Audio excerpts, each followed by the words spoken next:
لله رب العالمين والعاقبة للمتقين والصلاة والسلام على أشرف الأنبياء والمرسلين نبينا محمد صلى الله عليه وسلم وعلى آله وأصحابه أجمعين وبعد. وعن عائشة رضي الله تعالى عنها أن النبي صلى الله عليه وسلم قال: من مات وعليه صيام صام عنه وليه. متفق علیہ۔ محترم حاضرین اور ناظرین کرام، ابھی آپ کے سامنے جو حدیث پڑھی گئی ہے اس کی راویہ حضرت عائشہ رضی اللہ تعالی عنہا ہے۔ بیان فرماتی ہیں کہ نبی صلی اللہ علیہ وسلم نے فرمایا، جو شخص فوت ہو جائے، غور سے سنیں، جو شخص فوت ہو جائے اور اس پر روزہ لازم ہو تو اس کی طرف سے اس کا ولی روزہ رکھے۔ اور یہ حدیث صحیح بخاری اور صحیح مسلم کی۔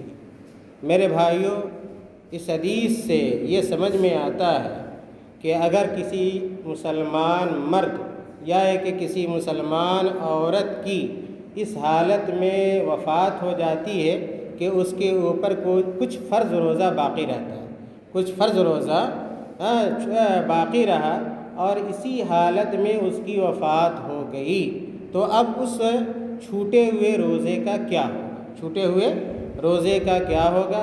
آیا وہ روزہ رکھا جائے گا یا نہیں رکھا جائے گا؟ رکھے گا تو کون رکھے گا؟ یا کہ روزے کے بدلے میں کوئی اور چیز دی جا سکتی ہے؟ اس تعلق سے اہل علم کا موقف مختلف ہے، لیکن اس حدیث سے واضح طور پہ یہ پتہ چلتا ہے کہ اگر کوئی آدمی مرتا ہے اور اس کے اوپر فرض روزہ باقی ہے تو اس کے اولیاء یعنی اس کے وارثہ، اس کے وارثین اس کی طرف سے روزہ رکھیں گے۔ اور وارثین کا جو یہ لفظ ہے یا ولی کا جو یہ لفظ ہے، یہ اغلبیت کی بنیاد پہ ہے۔ بعض اہل علم کا یہ بھی کہنا ہے کہ دیگر رشتہ دار بھی، کوئی بھی مسلمان اس آدمی کے چھوٹے ہوئے روزے کو رکھ سکتا ہے۔ دوسرا موقف یہ ہے کہ جو آدمی میت یعنی مر گیا ہے، میت ہے، اس کی طرف سے روزہ نہیں رکھا جائے گا، بلکہ اس کی طرف سے اگر مسکین کو بھی کھانا کھلا دیا جائے تو پھر کیا ہے، اس روزے کی چھوٹے ہوئے روزے کی بھرپائی ہو جائے گی۔ محترم سامعین، اس حدیث سے یہ مسئلہ ثابت ہوا جو ابھی میں نے آپ کے سامنے ذکر کیا۔ اس کے بعد حافظ ابن حجر رحمۃ اللہ علیہ نے اگلی جو حدیث یا آنے والی جو چند حدیثیں ہیں جو ذکر کی ہیں، ان تمام حدیثوں کا تعلق نفلی روزے سے۔ یہ رمضان کا جو روزہ یہ فرض روزہ ہے، اس کے علاوہ نفلی روزے بھی ہیں جن کے تعلق سے اللہ کے رسول صلی اللہ علیہ وسلم کی حدیثیں کیا ہے موجود ہیں۔ تو اب ہمیں یہ جاننا چاہیے نفلی روزے کی اہمیت کیا ہے اور نفلی روزے کب رکھے جائیں گے۔ 2-3 حدیثیں میں آپ کے سامنے نفلی روزے کے حوالے سے رکھوں گا اور بات ختم کروں گا۔ سب سے پہلی حدیث جو ہے ابو قتادہ الانصاری رضی اللہ تعالیٰ عنہ کی ہے۔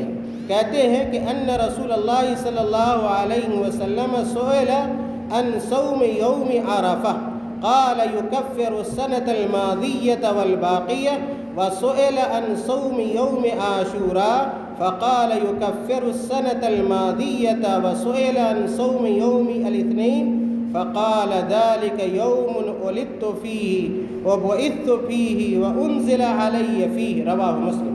میرے بھائیوں، یہ جو حدیث ابو قتادہ رضی اللہ تعالیٰ عنہ کی، اس حدیث سے کئی باتیں معلوم ہوتی ہیں اور کئی طرح کے نفلی روزوں کے بارے میں معلوم ہوتا ہے۔ سب سے پہلا جو نفلی روزہ ہے اور جو اس حدیث کے اندر بیان کیا گیا وہ عرفہ کا روزہ ہے، یعنی 9 ذی الحجہ کا روزہ، 9 ذی الحجہ کا روزہ جس کو عرفہ کا روزہ کہا جاتا ہے۔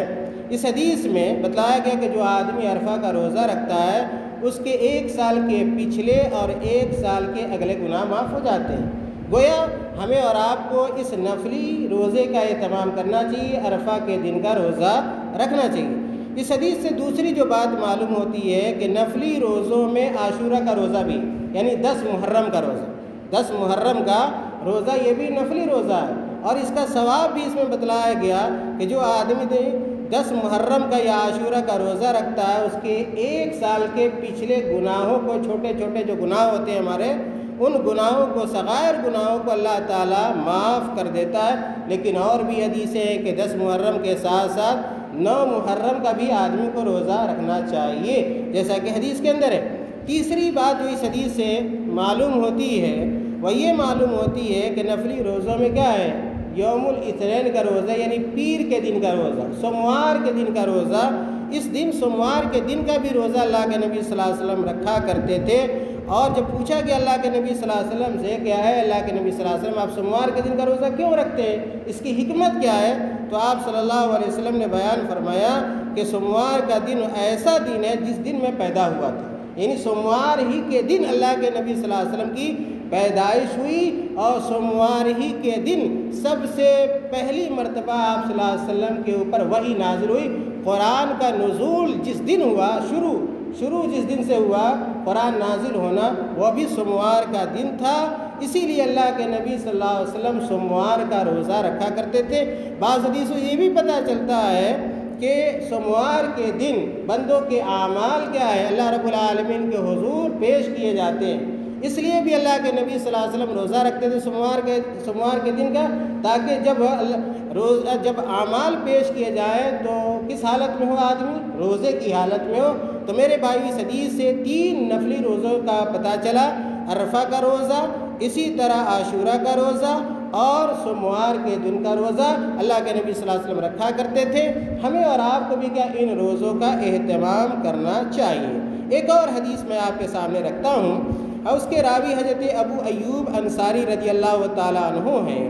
بیان کرتے ہیں ان رسول اللہ صلی اللہ علیہ وسلم قال من صام رمضان ثم اتبعه 6 من شوال کان کصیام الدہر، رواہ مسلم۔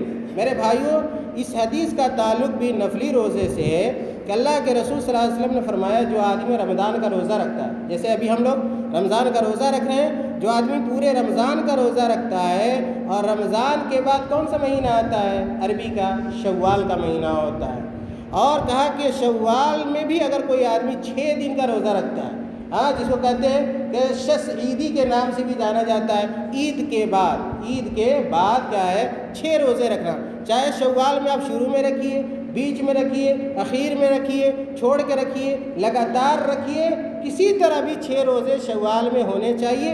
اگر آدمی 6 روزے رکھتا ہے تو گویا پوری زندگی کے برابر کیا ہے، روزہ رکھنے کے برابر ثواب ملتا ہے۔ اگر ہر سال وہ رمضان کا روزہ رکھتا ہے اور 6 روزہ بھی رکھتا ہے تو 30 سے اگر گنا کیجئے گا 10 کو، ایک روزے کا ثواب کیا ہے 10 گنا ملتا ہے، تو 300، اور 6 کو پھر کیا ہے 10 سے گنا کیجئے کتنے ہو جائیں گے؟ 60 روزے ہو جائیں گے۔ گویا 360 دن آدمی کیا کرتا ہے؟ روزہ رکھتا ہے، اور اس کے برابر کیا ہے؟ ثواب ملتا ہے۔ آخری حدیث جو میں آپ کے سامنے آج کے درس میں رکھنا چاہتا ہوں، اس کے راوی ابو سعید خدری رضی اللہ تعالیٰ عنہ ہیں، کہتے ہیں قال رسول اللہ صلی اللہ علیہ وسلم ما من عبد يصوم يوما في سبيل الله الا بعد الله بذلك اليوم عن وجهه النار 70 خريفا، متفق علیہ۔ میرے بھائی بہت اہم حدیث ہے۔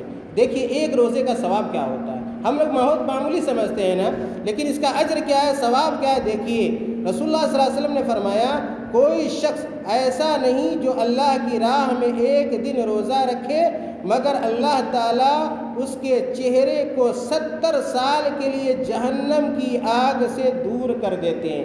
اگر ہم ایک روزہ بھی رکھتے ہیں گویا اللہ تعالیٰ جہنم کی آگ سے ہمارے چہرے کو 70 سال کے برابر کیا ہے دور کر دیتا ہے۔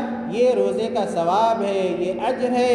اس لیے ہمیں اور آپ کو پوری کوشش کرنی چاہیے کہ اللہ تعالیٰ نے اگر ہمیں موقع دیا ہے تو رمضان کا روزہ بھی رکھیں، اور جب نفلی روزے کا وقت آئے تو نفلی روزے بھی رکھیں۔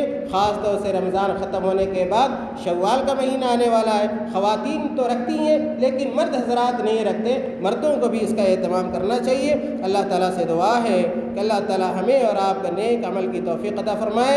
اور فرض روزے کے ساتھ ساتھ اللہ تعالیٰ نفلی روزوں کا بھی ہمیں اور آپ کو اہتمام کرنے کی توفیق عطا فرمائے۔ اللہ تعالیٰ ہماری عبادتوں کو قبول فرما لے، ہمارے بیٹھنے کو قبول فرما لے، ہمارے سننے کو قبول فرما لے۔ اللہ تعالیٰ ہمیں زیادہ سے زیادہ اس ماہ مبارک میں صدقات و خیرات کی توفیق عطا فرما دے، آمین۔ وآخر دعوانا الحمد للہ رب العالمین، والسلام علیکم ورحمۃ اللہ وبرکاتہ۔